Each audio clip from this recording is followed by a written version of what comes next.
ഇതിനു മുമ്പ് നിങ്ങളുടെ ആവശ്യപ്രകാരം ഞാൻ ആ ആത്മാവിനെ ബന്ധിച്ചതാണ്. പക്ഷേ അത് മോചിക്കപ്പെട്ടു. അതിന് കാരണം നിങ്ങളുടെ പിടിപ്പുകേടാണ്. ഓരോ തവണയും മോചിപ്പിക്കപ്പെടുമ്പോ ഗൗരി കൂടുതൽ കൂടുതൽ ശക്തി പ്രാപിക്കുകയാണ്. സംഭവിക്കാനുള്ളത് സംഭവിച്ചു കഴിഞ്ഞില്ലേ? അതോർത്തിട്ട് ഇനി കാര്യമില്ലല്ലോ. മുന്നോട്ടുള്ള കാര്യങ്ങൾ വേണം ഇനി ചിന്തിക്കാൻ. അതുകൊണ്ട് ഒരിക്കൽ കൂടി അവളെ ഒന്ന് തളച്ചു തരണം. അതെ, എനിക്കും മഹേടിനും ഇടയില് ആ ഗംഗ വരാൻ തന്നെ കാരണം ആ ഗൗരിയുടെ ആത്മാവാ.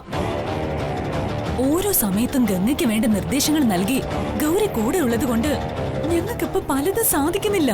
ഇത് ചിന്തിക്കേണ്ടത് ഇപ്പോഴല്ലായിരുന്നു. ഒരിക്കൽ ബന്ധിച്ചെടുത്തുനിന്ന് ഗൗരി രക്ഷപ്പെടാതിരിക്കാൻ നിങ്ങൾ ശ്രദ്ധിക്കണമായിരുന്നു. പറഞ്ഞല്ലോ, അതങ്ങനെ സംഭവിച്ചു പോയി. ഞങ്ങളായിട്ട് അവളെ മോചിപ്പിക്കാനുള്ള അവസരമൊന്നും ഉണ്ടാക്കില്ലല്ലോ. ഇനി ഞങ്ങൾക്ക് വേണ്ടത് ഗൗരിയെ ബന്ധിപ്പിക്കുകയല്ല, എന്നേക്കുമായിട്ട് അവളെ നശിപ്പിക്കുക. ഗൗരി നശിക്കുന്നതോടെ ഒരു വലിയ പ്രശ്നം ഇല്ലാതാവും. ഏതായാലും ഒരിക്കൽ കൂടി ഞാൻ വേണ്ടത് ചെയ്യാം. പക്ഷേ അതിന് 3 ദിവസത്തെ കഠിനമായ പൂജ വേണം. കഠിനമായ പൂജയും വ്രതവും നടത്തി എന്റെ അഘോരമൂർത്തിയെ പ്രീതിപ്പെടുത്തണം. എങ്കിൽ മാത്രമേ ഇനി ഗൗരിയെ തളയ്ക്കാൻ സാധിക്കൂ. ഞങ്ങൾ എന്ത് വേണമെങ്കിലും ചെയ്യാൻ തയ്യാറാ. ഗൗരിയും ഗംഗയും എന്നേക്കുമായി എന്റെ മഹേടന്റെ ഇടയിന്ന് ഒഴിവാകണം. അതാ എന്റെ ആവശ്യം. അതെ, ഇത്രയും വർഷം ഞങ്ങൾ പലതും ചെയ്തു കൂട്ടിയത് ഒരേ ഒരു ലക്ഷ്യം മുന്നിൽ കണ്ടുകൊണ്ടാ. അത് നേടിയെടുത്തേ മതിയാവൂ. ശരി, ഞാൻ ചെയ്യേണ്ടത് നിങ്ങൾക്ക് ചെയ്തു തന്നിരിക്കും. പക്ഷേ ഇനി ഒരിക്കൽ കൂടി ഗൗരി മോചിക്കപ്പെടില്ല എന്ന ഉറപ്പെനിക്ക് വേണം. ഇല്ല, അങ്ങനെ സംഭവിക്കില്ല. അതിനു വേണ്ടത് ഞങ്ങൾ ചെയ്തോളാം. എങ്കിൽ ഗൗരിയെ ബന്ധിക്കാനുള്ള പൂജകൾ ഞാൻ ആരംഭിക്കാം. എന്റെ ബന്ധനത്തിൽ നിന്ന് അവൾ ഓരോ തവണ മോചിക്കപ്പെടുമ്പോഴും എനിക്കുണ്ടാവുന്നത് പരാജയമാണ്. അതിന് ഞാൻ അനുവദിക്കില്ല. ജീവനറ്റ ആത്മാവ് ഇനി പുറത്തു കടക്കാനാവാതെ ബന്ധിക്കപ്പെടും.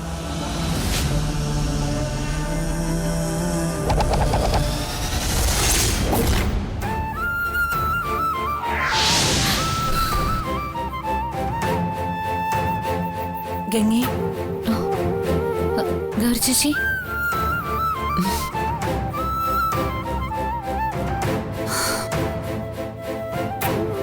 ചേച്ചി,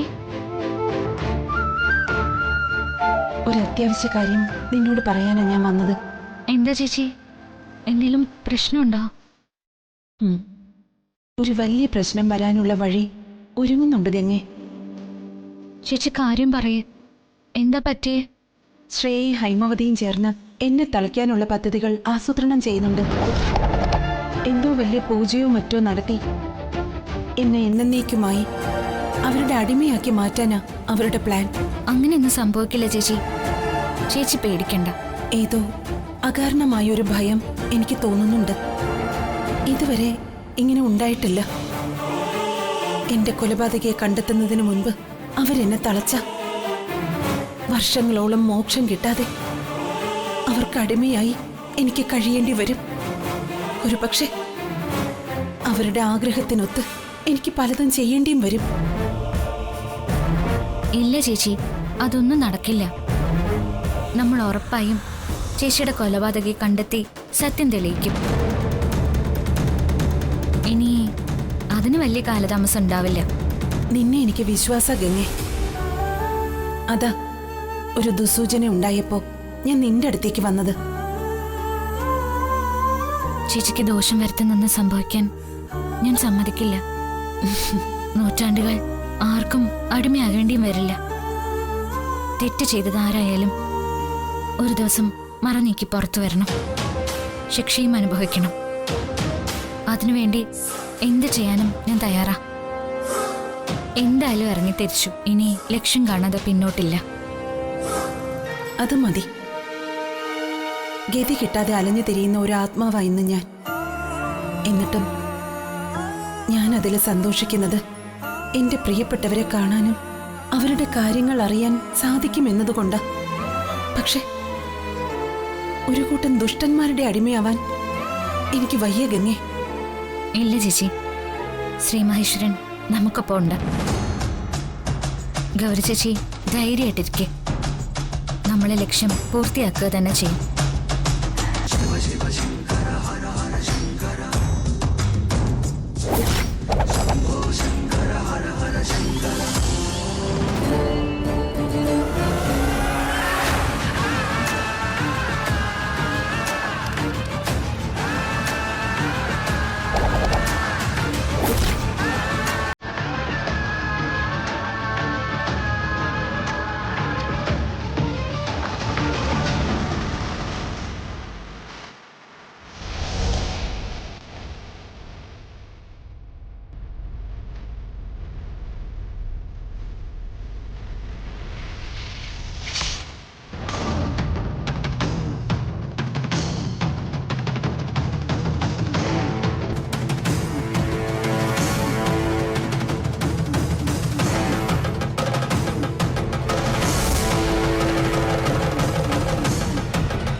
ഗൗരിയെ ഞാൻ ഈ ചെപ്പിനകത്ത് ബന്ധിച്ചു കഴിഞ്ഞു. അതിശക്തമായ ബന്ധനമാണിത്. ഈ ചെപ്പ് ആർക്കും കിട്ടാത്ത വിധം ജലാശയത്തിൽ താഴ്ത്തിയിടണം. അങ്ങനെ ചെയ്യാം.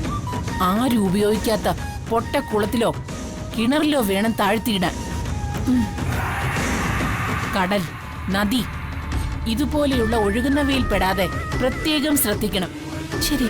ഒഴുകുന്നിടത്തിട്ടാൽ അത് ഒഴുക്കിൽപ്പെട്ട് ആരുടെയെങ്കിലും കയ്യിൽ കിട്ടിയെന്ന് വരും. മനസ്സിലായി, ശ്രദ്ധിച്ചോളാം. ഈ ചെപ്പിന്റെ മൂടി ഏതെങ്കിലും വിധത്തിൽ തുറന്നു കഴിഞ്ഞാൽ ഇതിനുള്ളിലുള്ള ഗൗരി രക്ഷപ്പെടും. ആ കാര്യം പ്രത്യേക ഓർമ്മയുണ്ടാവണം. ഓർമ്മയുണ്ട്.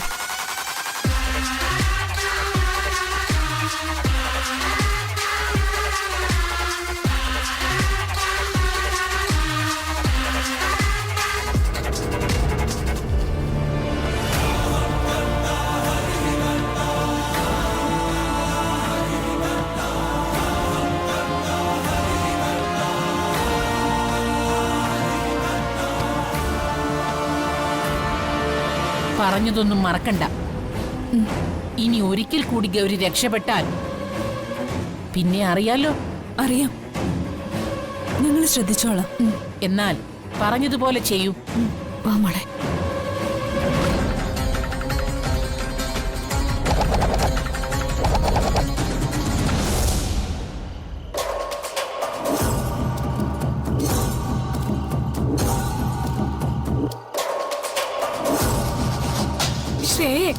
ഈ കുളം എവിടെയാ?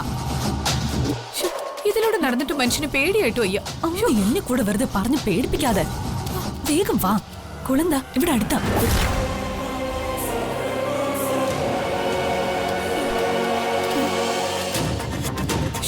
എനിക്ക് ഇവിടൊക്കെ കണ്ടിട്ട് പേടിയാവുന്നു. അമ്മ വാ. ദാ ഇവിടെ അടുത്ത് എവിടെയോ ആ കുളം. വാ.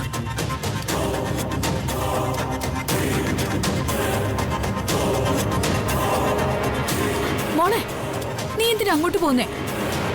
ഇവിടുന്ന് അങ്ങോട്ട് എറിഞ്ഞാ പോരെ? ഇത് താഴ്ന്നു പോവാതെ മുകളിൽ പൊങ്ങിക്കിടന്ന ആരെങ്കിലും കണ്ടിട്ടെടുത്താലോ? ആ, അത് ശരിയാ. ഞാൻ ഇറങ്ങി കുളത്തിന്റെ മധ്യഭാഗത്തേക്ക് ഇട്ടിട്ട് വരാം. സൂക്ഷിച്ചു പോണേ.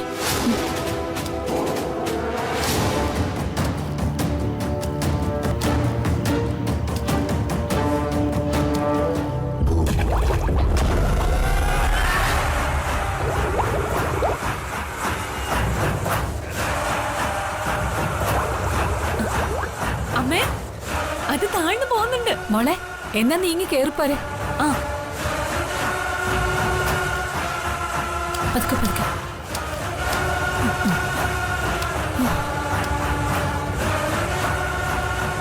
ഇനി അവളുടെ ആത്മാവ് ഒരിക്കലും രക്ഷപ്പെടില്ല.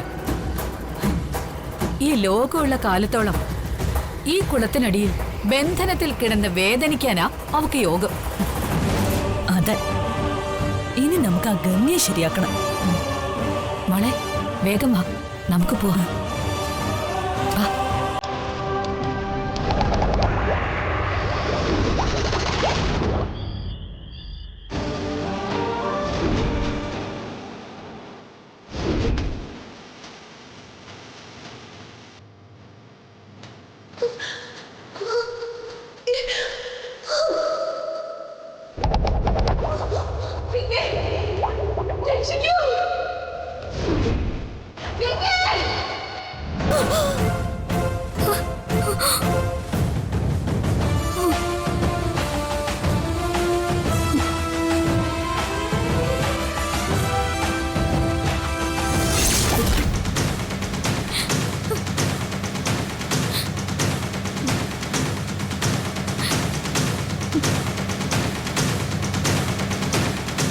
ചേച്ചി കരയുന്നാണല്ലോ സ്വപ്നം കണ്ടത്. എന്തായാലും ചേച്ചി ഒന്ന് വിളിച്ചു നോക്കാം.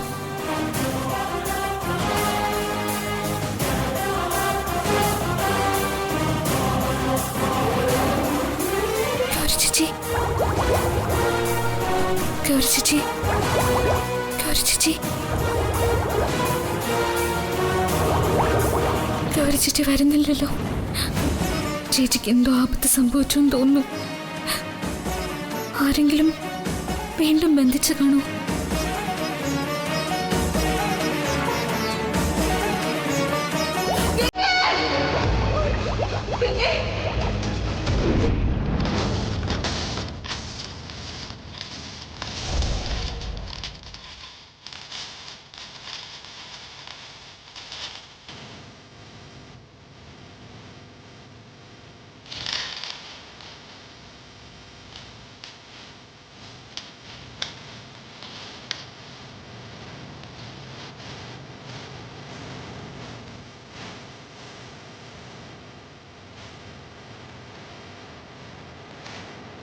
ഗൗരി ആരോ ബന്ധനത്തിലാക്കിയിരിക്കുന്നു.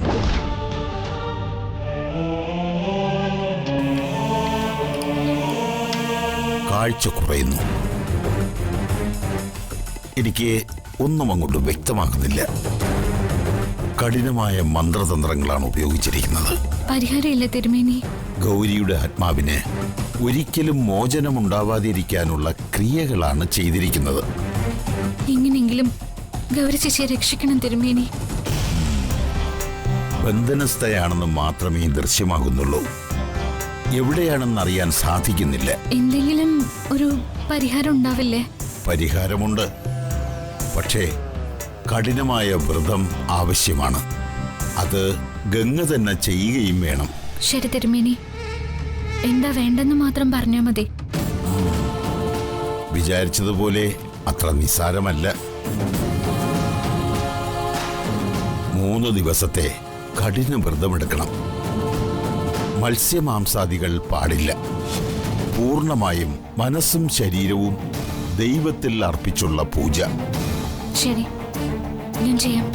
വ്രതത്തിനെന്തെങ്കിലും ഭംഗം വന്നാൽ വ്രതം പിടിക്കുന്ന ആൾക്ക് കഠിനമായ ദോഷം വരും. മരണം വരെ സംഭവിച്ചെന്ന് വരും. എത്ര കഠിനമായ വ്രതമായാലും ഞാനത് ചെയ്യാം. ഗൗരി ചേച്ചിയുടെ ആത്മാവിനെ മോചിപ്പിച്ചാൽ മാത്രം മതി. 3 ദിവസത്തെ വ്രതം ഗംഗ പൂർത്തീകരിച്ചാൽ ഗൗരി എവിടെയാണുള്ളതെന്ന് എനിക്ക് വ്യക്തമാവും. അങ്ങനെ സംഭവിച്ചാൽ മാത്രമേ എനിക്ക് ആ ആത്മാവിനെ രക്ഷിക്കാൻ കഴിയൂ. ശരി തിരുമേനി, ഞാൻ വ്രതം കൃത്യമായി തന്നെ നോക്കിക്കോളാം. ചുറ്റും ശത്രുക്കളാണ്. അവർക്ക് നടുവിൽ നിന്ന് വ്രതം പൂർത്തിയാക്കുക എന്നുള്ളത് അത്ര എളുപ്പമാവില്ല. അതെനിക്കറിയാം. പക്ഷേ എനിക്ക് ഗൗരി ചേച്ചിയെ രക്ഷിച്ചേ മതിയാവൂ. കുട്ടിയുടെ ആത്മവിശ്വാസം നല്ലത് തന്നെ. പക്ഷേ സ്വന്തം ജീവൻ പണയം വെച്ചാണ് ഗൗരിയുടെ ആത്മാവിനെ രക്ഷിക്കാൻ പോകുന്നതെന്ന് മറക്കണ്ട. ഒരിക്കൽ കൂടി ആലോചിച്ച് ഒരു തീരുമാനമെടുത്താൽ മതി. ഇല്ല തിരുമേനി, എനിക്ക് ഒന്നും ആലോചിക്കാനില്ല. ഞാൻ ഏത് വിധേനയും ഈ വ്രതം പൂർത്തിയാക്കും. തിരുമേനി എങ്ങനെയും ഗൗരി ചേച്ചിയെ മോചിപ്പിക്കണം. കുട്ടിയുടെ തീരുമാനം പോലെ നടക്കട്ടെ. ഗംഗ വ്രതമെടുക്കുന്ന സമയം മുഴുവൻ ഞാൻ ഗൗരിയെ രക്ഷിക്കാനുള്ള പൂജയിലായിരിക്കും. വ്രതം ഭംഗിയായി പൂർത്തിയാക്കുമ്പോൾ ഗൗരിയുടെ മോചനത്തിനുള്ള മാർഗവും ദൃശ്യമായിരിക്കും. ശരി.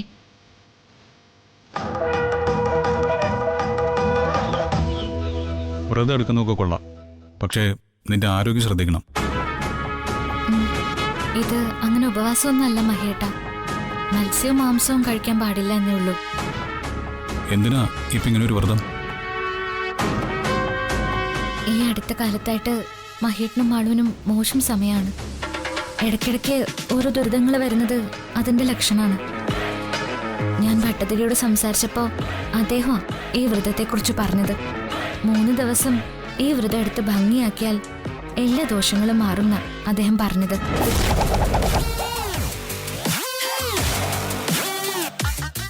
വ്രതം നോക്കുന്നതിലൊന്നും എനിക്ക് യാതൊരു എതിർപ്പുമില്ല.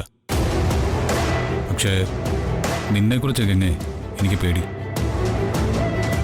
എനിക്കും മോൾക്കും വേണ്ടി നീ എത്ര കഠിനമായ വ്രതവും നോക്കുമെന്ന് എനിക്കറിയാം. അത് പക്ഷേ നിനക്ക് ദോഷം ചെയ്യും. നിന്റെ ആരോഗ്യം അതെനിക്ക് പ്രധാനം തന്നെയാണ്. അതെനിക്കറിയാം മഹേട്ട. പക്ഷേ ഈ വ്രതം എനിക്ക് നോക്കിയേ മതിയാവൂ. മഹേട്ടന്റെ അനുവാദം ഇല്ലാതെ ഇത് ചെയ്യാൻ എനിക്ക് പറ്റില്ല.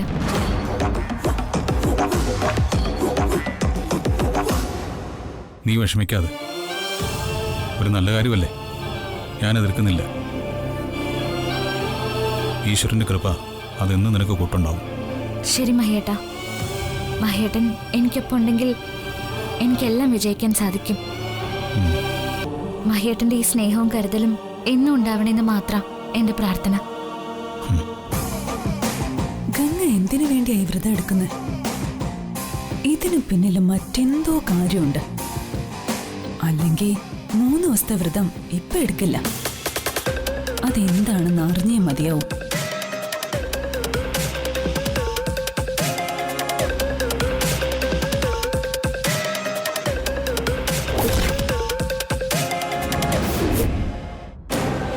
ദിവസത്തെ വ്രതം എന്ന് പറയുമ്പോ അത് ഗൗരിയെ കണ്ടുപിടിക്കാൻ തന്നെയുള്ളതാ. അങ്ങനെ തന്നെയാ ഞങ്ങൾക്കും തോന്നുന്നത്. അതാ ഞങ്ങൾ രണ്ടുപേരും പെട്ടെന്ന് പോന്നെ. ആ ഗംഗ വ്രതം എടുത്ത് പ്രാർത്ഥിച്ച ഗൗരിയെ കണ്ടെത്താനാവോ? സാധിക്കും. കഠിനമായ വ്രതത്തിലൂടെയും പൂജയിലൂടെയും ഗൗരി എവിടെയാണ് ബന്ധിക്കപ്പെട്ടിരിക്കുന്നതെന്ന് കണ്ടെത്താനാവും. അത് പ്രശ്നമാവുമല്ലോ. അതെ, നിങ്ങൾ വിചാരിക്കുന്നതിനേക്കാൾ വലിയ പ്രശ്നം തന്നെ. ഒരു കാരണവശാലും ആ പൂജ പൂർത്തിയാക്കാൻ ഗംഗയെ അനുവദിക്കരുത്. അതെങ്ങനെ പറ്റും? അവളാണെങ്കിൽ ഇത്തരം കാര്യങ്ങളിൽ വലിയ കൃത്യനിഷ്ഠയുള്ള ആളാ. അത് പറഞ്ഞു പിന്നോട്ട് മാറിയാൽ ഇതുവരെ ചെയ്തതെല്ലാം വെറുതെ ആകുമെന്ന് മാത്രമല്ല, ഗൗരിക്ക് വേറെ ചില ശക്തികൾ കൂടി ലഭിക്കും. അയ്യോ, അത് പാടില്ല. അവൾ ഒരിക്കലും ആ ബന്ധനത്തിൽ നിന്ന് മോചിക്കപ്പെടാൻ പാടില്ല. അതിനി നിങ്ങളുടെ കാര്യം. നിങ്ങൾ വിചാരിച്ചാൽ മാത്രമേ ഗംഗയുടെ പൂജ അവസാനിപ്പിക്കാൻ സാധിക്കൂ. ഞാൻ എന്ത് വേണമെങ്കിലും ചെയ്യാം. എന്താ വേണ്ടെന്ന് പറഞ്ഞു തന്നാൽ മാത്രം മതി. ഗംഗയുടെ വ്രതത്തിന് ഭംഗം വരണം. അങ്ങനെ സംഭവിച്ചാൽ ഗൗരിയെ മോചിപ്പിക്കാൻ സാധിക്കില്ല. അതെങ്ങനെ സാധിക്കും? നിഷ്ഠയോടെയുള്ള അവളുടെ പൂജയ്ക്കും വ്രതത്തിനും ഭംഗം വരണം. 3 ദിവസത്തെ പൂജയ്ക്കിടയിൽ ഗംഗ മാംസാഹാരം ഭക്ഷിക്കുകയോ ഏകാഗ്രമായ വ്രതജപത്തിന് ഭംഗം വരികയോ ചെയ്താൽ മാത്രം മതി. എങ്ങനെയെങ്കിലും ഞാൻ അവളെ കൊണ്ട് മാംസം കഴിപ്പിക്കും. പക്ഷെ ശ്രേയെ, അവളിത് കഴിക്കൂ? അല്ലെങ്കിൽ തന്നെ പൂജയും പ്രാർത്ഥനയായിട്ട് നടക്കുന്നവളാ ആ വൃത്തികെട്ടവള്. എന്തെങ്കിലും കാരണം പറഞ്ഞൊഴിഞ്ഞു മാറിയാൽ നഷ്ടം നിങ്ങൾക്ക് മാത്രമായിരിക്കും. ഗൗരി മോചിക്കപ്പെട്ടാൽ എന്താകും അവസ്ഥയെന്നറിയാലോ? അറിയാം. ഗംഗയെ പൂജ പൂർത്തിയാക്കാൻ ഞാൻ അനുവദിക്കില്ല. അതിനുവേണ്ടി ഞാൻ എന്തും ചെയ്യും. അതെ, ബന്ധനസ്ഥയായി വെള്ളത്തിനടിയിൽ കിടക്കുന്ന ഗൗരി ഇനി ഒരിക്കലും മോചിപ്പിക്കപ്പെടില്ല.